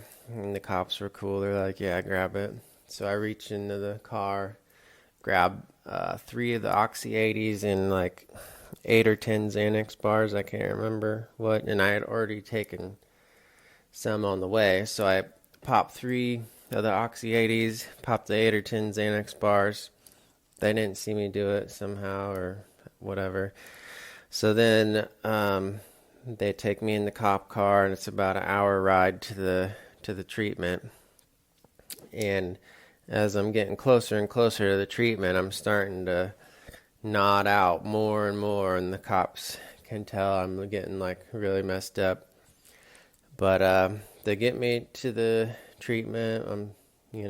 I'm super high, but the Oxys and the Xanax are starting to kick in really hard. So they get me up to this intake room and let me just like hang out and lay down in there and chill for a little bit before I start on my paperwork and whatnot. And then I guess around that time is when the Oxys and the Xanax really kicked in, because they came back to wake me up to do my paperwork and stuff, but I was unresponsive. So they had to, because I had overdosed, and so they had to call the ambulance to come to the treatment, to come Narcan me and get me and take me to the hospital. And I just remember I woke up being wheeled out of the treatment on the gurney by a paramedic giving me a sternum rub. If anybody's ever had one of those hurt bad.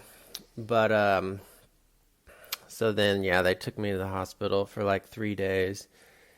And luckily I had a cool security guard who would sneak me out to smoke cigarettes, even though it wasn't allowed there. But yeah, so that's how I made my entrance to that treatment, was overdosing and having the ambulance called on me.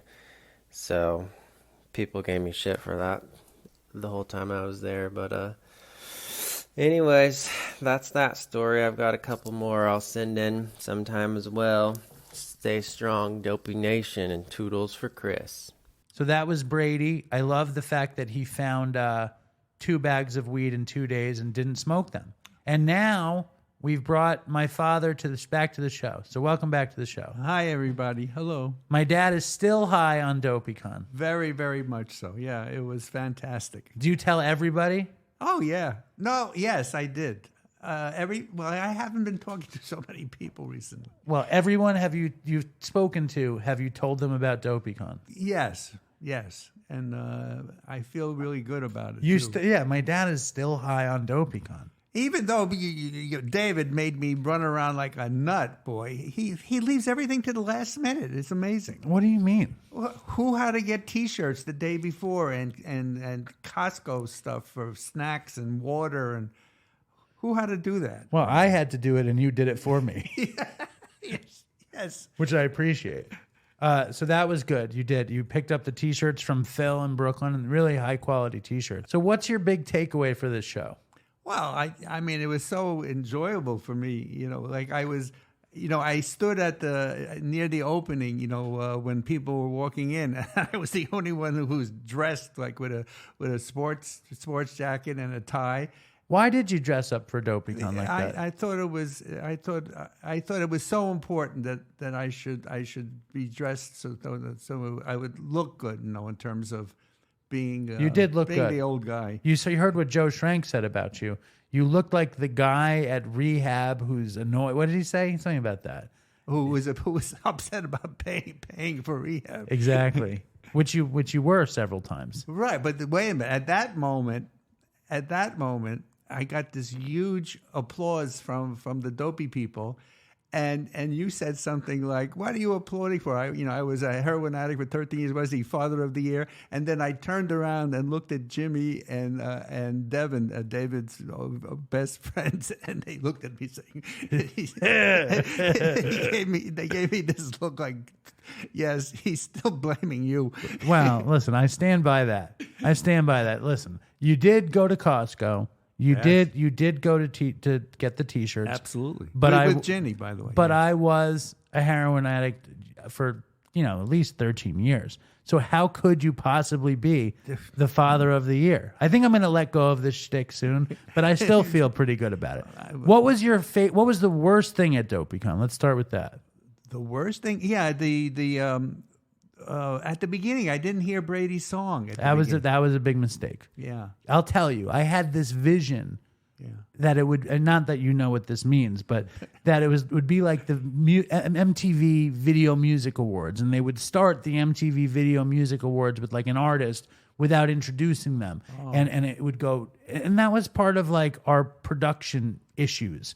We had a lot of production issues, and one of them was it wasn't dark enough when he came on. There was no spotlight on Brady. The lighting wasn't dramatic enough. The music wasn't loud enough. Brady needed a proper introduction. We just played a voicemail from Brady, actually. Oh, good. Did you meet Brady?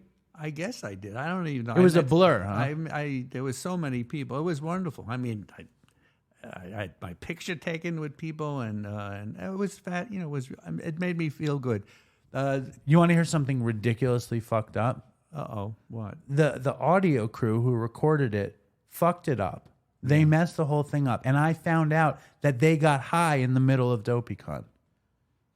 That's despicable. It's outrageous. Outrageous. It's horrible. And my friend John got high with them and then bragged about it to Devin.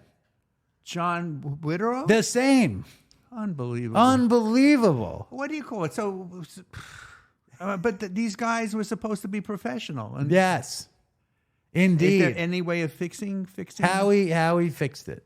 Oh, good. Thank God for Howard.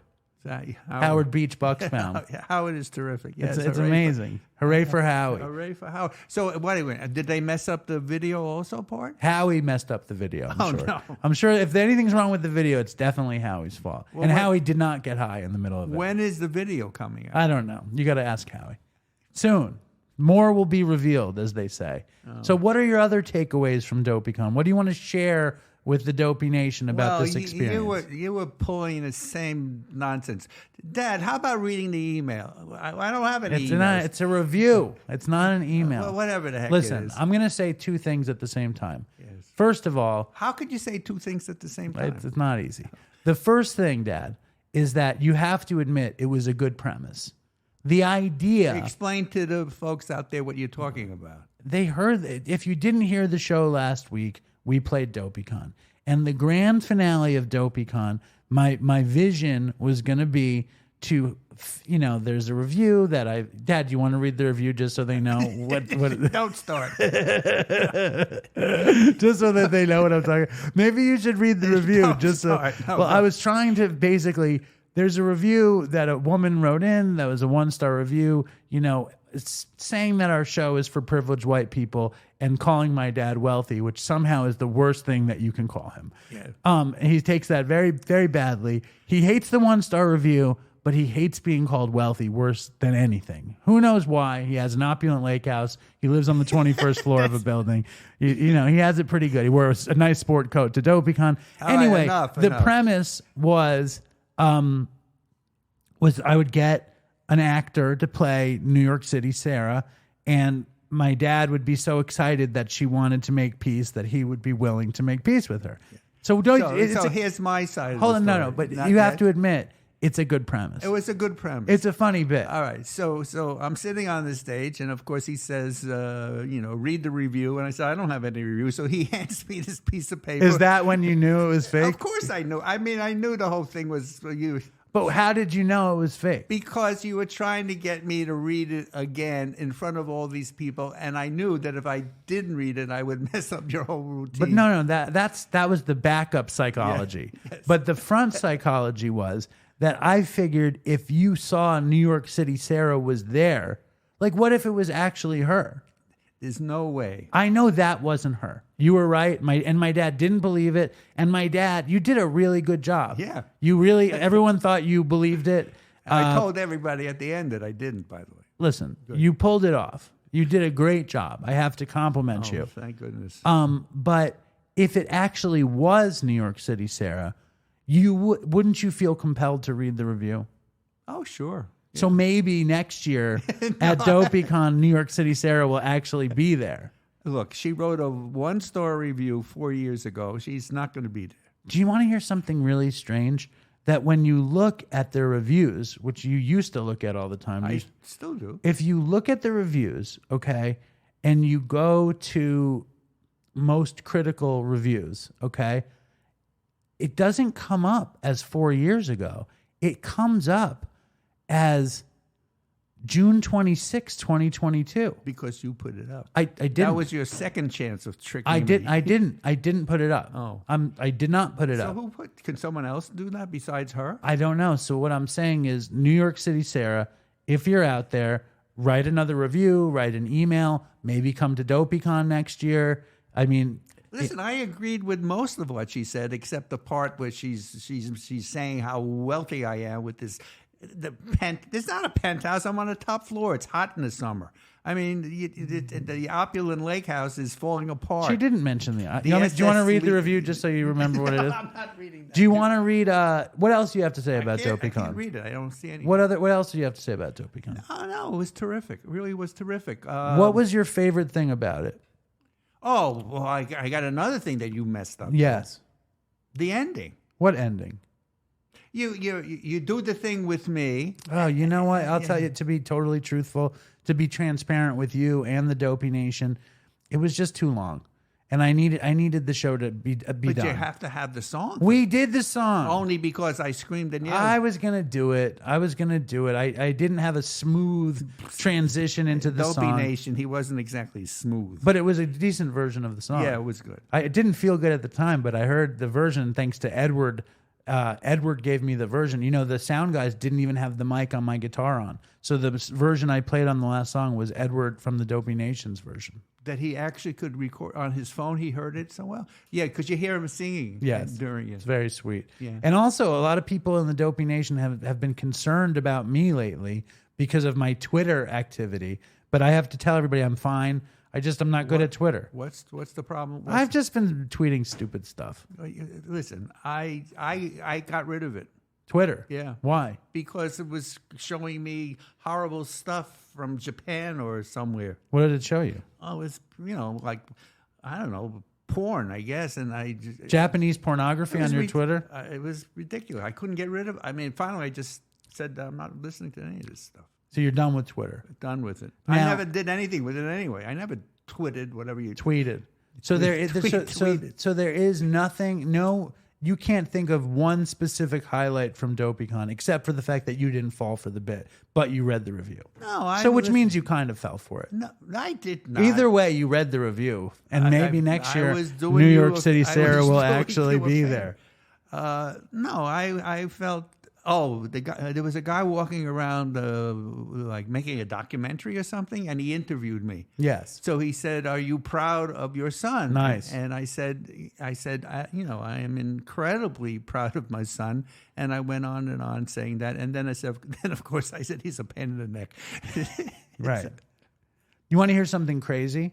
So after Dopeycon was over, and I was, you knew that during the MC Search interview, Yeah. my phone is ringing because the Mexican food is coming and no one's there to get it but me. That was another mistake. Yes, that was bad. Listen, the organizer of the show, David, needs to get his act together for next year. In other words, don't do everything at the last minute and delegate responsibilities to others. So you're saying someone else could have received the Mexican food instead of me? I would think that would have been a smart move. Did you eat any of the rice and beans? A little bit. But You did? So, you got it for vegetarians, and then nobody even announced that it was there for them to eat it. When were someone going to announce anything? You were supposed to say, by the way, there's Katz's food here, and there's the Mexican food there. So you're saying that was a mistake? Of course it was a mistake. Did you eat any Katz's? Oh, it was delicious. You had pastrami. Oh, that was so good. Really good. As a matter of fact, I had two. You had two. Two, yeah. You had standing. Who did you talk to? No, I didn't know. Somehow, Ginny cut in front of the line said that David's father is starving, and I guess Jose, gave it to her.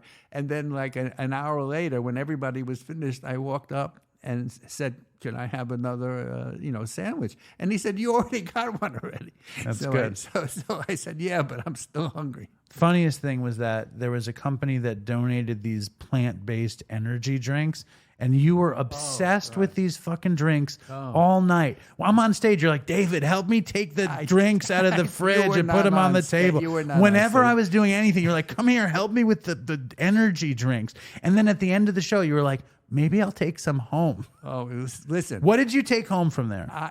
Nothing. You sure? No rice and beans? Three cans of those drinks. energy drinks? Dopey Nation. They were terrible.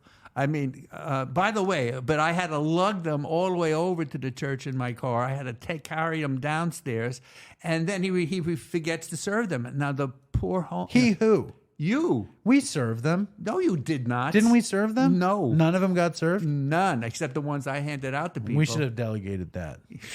But about 8 cases of the stuff was left in the refrigerator of the church to give, for the soup kitchen. I can't imagine how many people wound up being unhappy. Hospitalized? Yeah, terrible. Well, maybe they liked it. it. Was a very high caffeine drink. I drank half a can and said, "That's it." Did you stay up all night? I don't know. Not really. I think I fell asleep. Now, we haven't had you read actual reviews on the show for a little while, and I don't think we've gotten an actual review on the show for a little while, but we have a new one from Joey Pepper.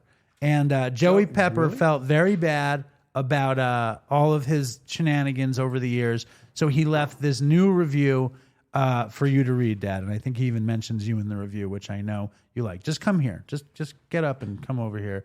And we didn't read this one either. I don't think we've read a bunch of these. Oh, did you see this one? Read this one, Mo the Surgeon. You'll like this one. Oh, I can't even see you. Oh, you're starting again? No, it's not that. Look at it. You really aren't a good reader in your old age. Oh, my God. He's going to fall over. The whole thing. Privileged white guy. So what? Yeah, I did read this guy. 5 stars. So these two, Chris and David, were from very comfortable backgrounds and had some pretty good access. So what? The show plays it straight, it sincerely cares, and it speaks to a lot of people who need it. There are plenty of tepid sobriety shows. This one started different, and the nature of things brought them to more and more recovery, too. Tragic and beautiful along the way. Thank you. Now, which other one do you want to read? Do you want to read Jerry Stahl, Love It, or I Owe It All to Dopey? Oh, Joey. Let me read the Joey Pepper one. Okay. So he actually did write this, huh? All right. And 5 stars by Joey Pepper. All right. Are you sure I should read this? Yeah. If it weren't for Dave and his awesome podcast, Dopey, I'd probably be on Kensington Avenue, strung out on fentanyl and crack. But man, I got to tell you, Dopey has really gotten me through some hard times and kept me off of Kensington Avenue and away from the fentanyl and crack. So I owe it all to Dave and Dopey for really getting me through some hard times. Dave, you're Jesus to me, and Alan is God. Joey, please, get real. All right, and Alan is God. So thanks, Jesus and God. You dudes have really gotten me through some hard times and kept me clean, even though I'm not clean and won't be. Oh, that's terrible. I still say thank you, Dave. I mean, Jesus Christ. Thank you for keeping me off Kensington Avenue and away from the fentanyl and crack. And Alan, I couldn't have done it without you. I haven't really done anything, but thanks anyway. Dopey rules. Praise Jesus, oh yeah, and God too, a.k.a. Alan. You guys rule. Now, what do you have to say? First of all, thank you, Joey Pepper. That's a really sacrilegious but saccharinely sweet review. No, and we're sure that he wrote that then, right? I'm finding. What's the difference? We don't know if anyone wrote anything. All right, Joey Pepper could have written the New York City Sarah, doesn't it? But he seems to be admitting that he's still not sober. Joey Pepper says specifically, "Thanks for keeping me clean, even though I'm not clean and won't be." Yeah. Well, listen, he wrote a 5-star review. He wrote many 5-star reviews over the years. He wrote a 1-star review. He wrote several 1-star reviews along the way, too. But Joey Pepper is Dopey Nation through and through. He had a couple weeks clean a year ago or so.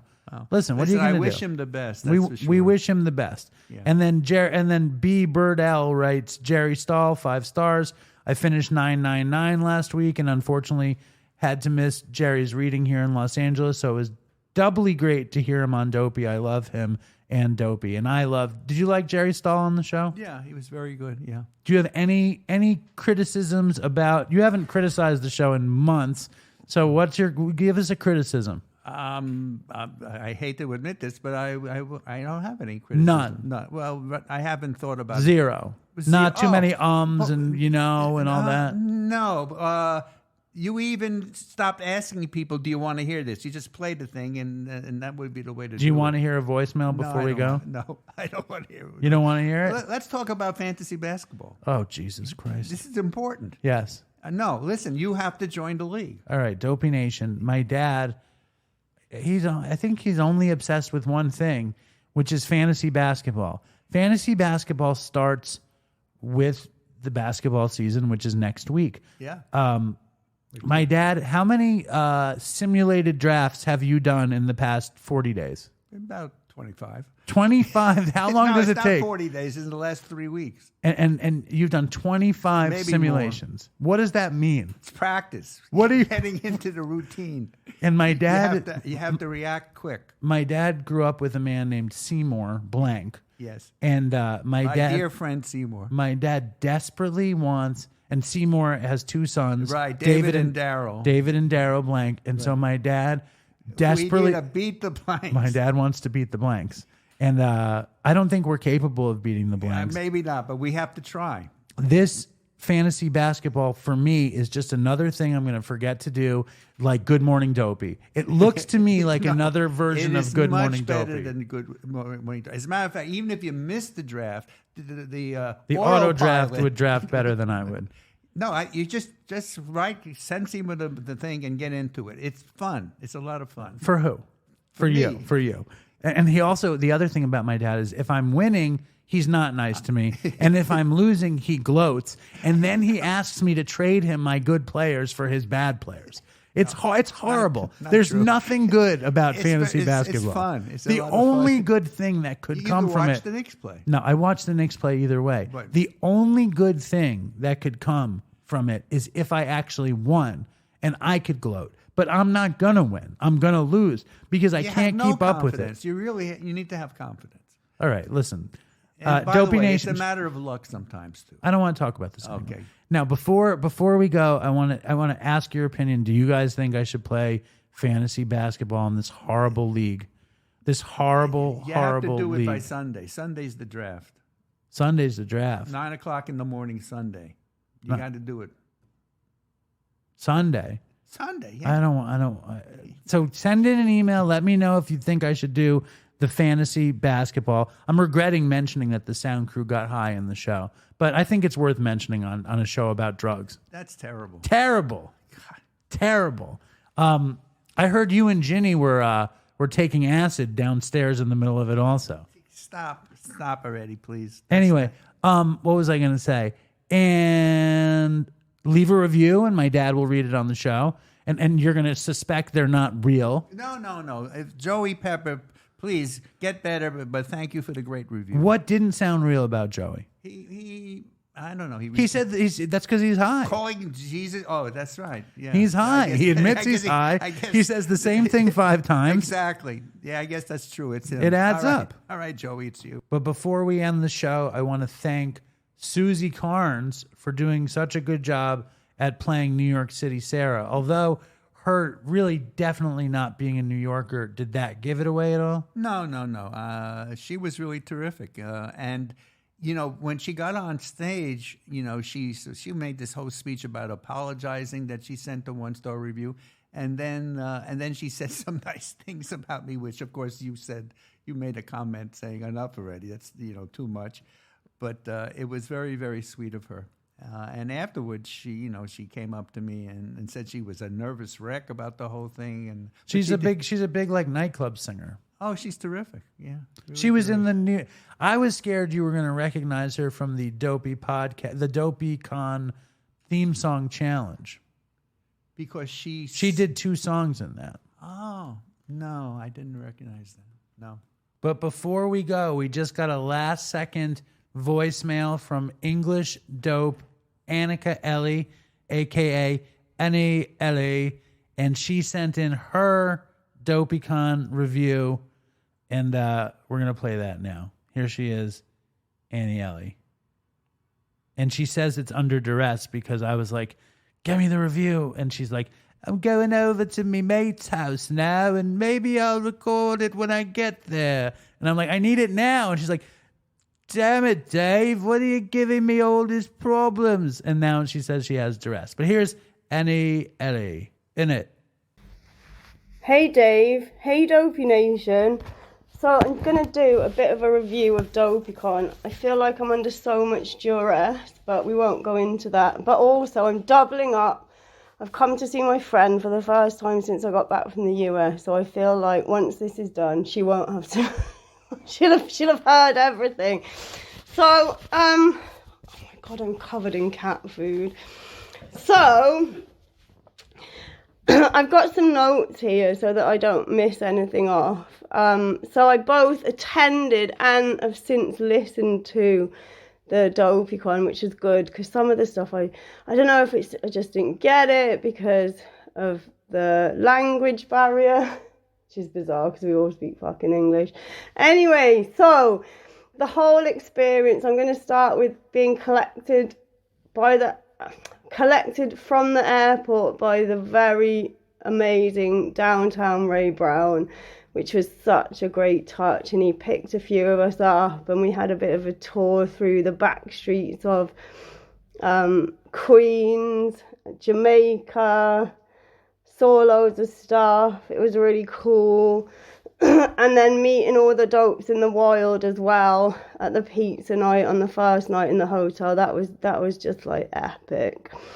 So Dopeycon, we got there and Alan was one of the first people who I saw, apart from all the dopes, and I was like, oh my God, does Alan know who I am and stuff? Because we obviously hear each other, but we don't see each other.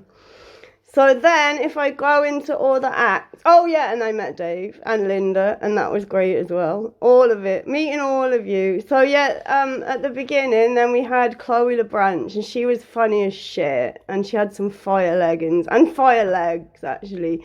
I'm trying to remember some of her jokes, but I can't remember them, and as I said, I'm under duress to do this, so it's not going to happen. I think next was Maya Stanovich. I don't have the program, I'm just doing this on the fly. I'm definitely going to read her book. I really like what she had to say. So yeah, definitely going to read that. That was a really good, she was like one of my favourite guests, actually, and I'm really excited to hear her when she comes on the show. So then I think it was Brandon Novak. I've got just had my mate Google, what's that fucking game show host from the Hunger Games called? Caesar Flickerman. Why was he dressed like Caesar fucking Flickerman? So yeah, that was intriguing, and but no, it was really good to see. Do you know what? Actually, fuck this shit. Right, so his dopey story about trying to have sex with his mum. Oh my God, no, I can't say it on here. I'll save it for another time. But I identified with that. I identified with that, but I'm not ready to go there. So yeah, and Andy Roy, he was sweet. I didn't really get his story. I listened to it again. Incidentally driving on the coast road down to San Francisco, and I still didn't get it, so maybe I need to do a third listen. And then I've got Erin Carr. She was adorable, and I met her and I spoke to her at the end, and she was just so sweet. And finding black tar heroin in your jumper when you're dope sick in New York, like, what a legend. And I haven't written his name down, but I've MC Search Dave, what the fuck. He started off great. It's like I hid my addiction for 32, 33 years. And I'm like, go on, like, let's hear how you did this. And he's like, yeah, so when I was smoking weed. I'm like, oh, fuck my life. And I've since listened to his story, and it's bollocks. It holds no weight. I don't get it. I don't understand it. I hope he's not listening, or if he is, he's good at taking feedback. So yeah, that is the full Dopey experience. I was going to do my review of the cannabis dispensaries in San Francisco, but I've been asked to do this instead, so I'll save that for another day. There you go. Hope you enjoyed it. Toodles.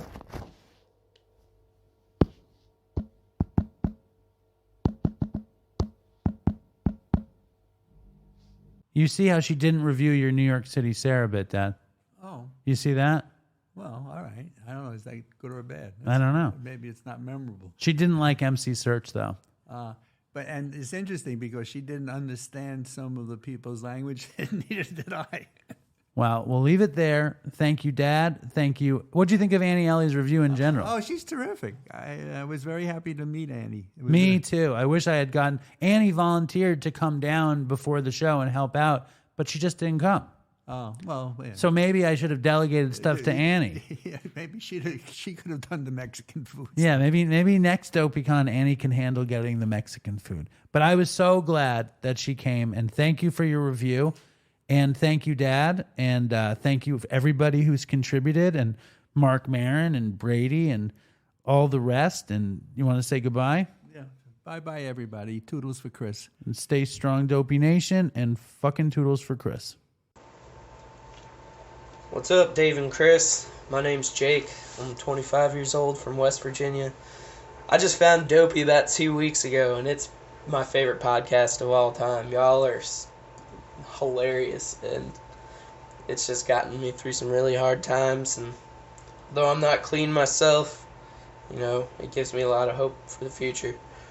I really like Dave's song, and I'm going to do a little cover of it here on my banjo.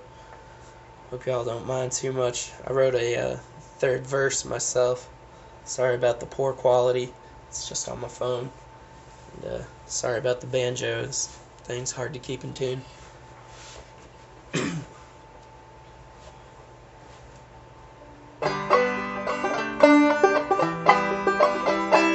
Wanna take a walk around the world. Wonder would it do me any good. Till I get some honey in my pockets, and I guess I'll just have to walk around my neighborhood. I wanna be good so bad. Wanna be so good, so bad, so bad. I wanna be good so bad. Bad desire's all I ever had. Wanna take a ride up in the sky. Watches airplanes just passing by. And I wanna see a Lear jetliner take a dive, just to show all of these people what it means to be alive. I wanna be good so bad. I wanna be so good, so bad, so bad. I wanna be good so bad. Bad desire's all I ever had. In my burned out basement listening to the Dopey show. Only friends I had are on this little radio. I keep checking on my pulse because it feels like I might die. But the thought of straightening up sounds so much better when you're high. And I wanna be good so bad. I wanna be so good, so bad, so bad. I wanna be good so bad. Bad desire's all I ever had.